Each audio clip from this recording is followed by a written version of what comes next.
Hello and welcome to D Shizzle and Dumagetti. Welcome to my channel. I'm D Shizzle, an over-the-hill white guy with shizzle in my handle. Don't forget to like and subscribe, blah blah blah blah, all that stuff.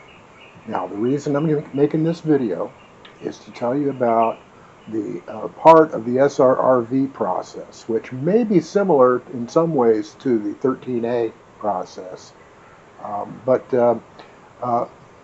Generally, SRRV requires a few documents, and those documents need to be what's called apostilled. Now, apostille is like a super notary, internationally recognized. Okay, and each state in the United States, and I'm talking about the U.S. right now. I'm sorry if you're from the UK or Australia or whatever.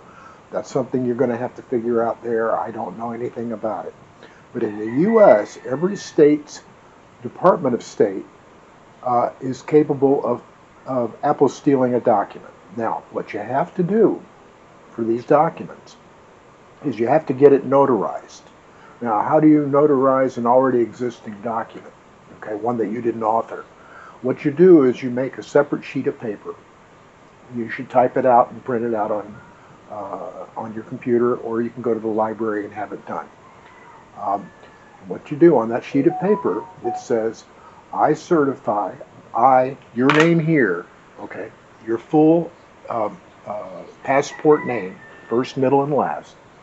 I, your name here, do certify this, and then the name of the document, like a DD-214 or Social Security income statement or local police clearance. The name of the document as a true and complete copy. Then you call a notary over, or you go see a notary, and they notarize you signing that document. All right?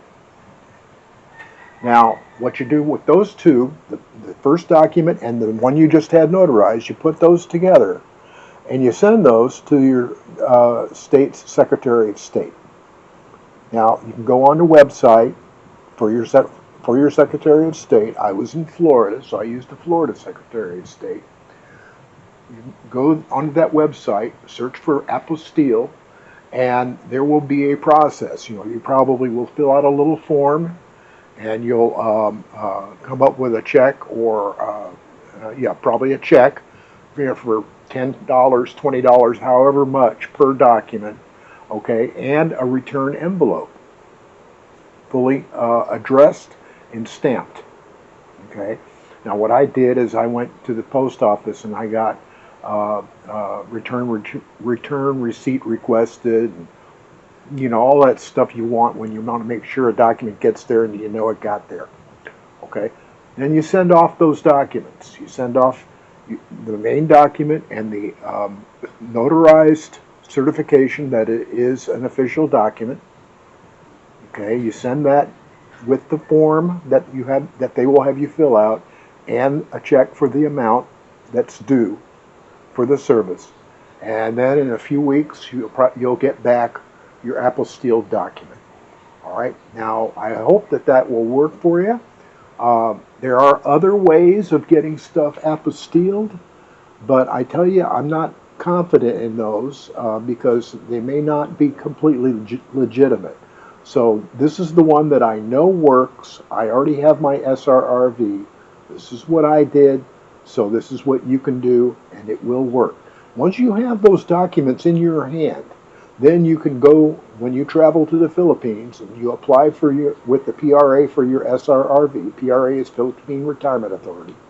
Then you'll have those documents, and you can add that to the package, the application package, and whatever fees there is. You can research that yourself, or I can talk about it on a different video. So I hope that this has been helpful. If you have questions or comments, please leave them in the comments below, and I will do my best to answer them. I know that there are a lot of opinions on how to do this kind of thing, and I'm just sharing my experience. All right. So thank you very much, and everybody have a good time. And this is D Shizzle and Dumagetti signing off.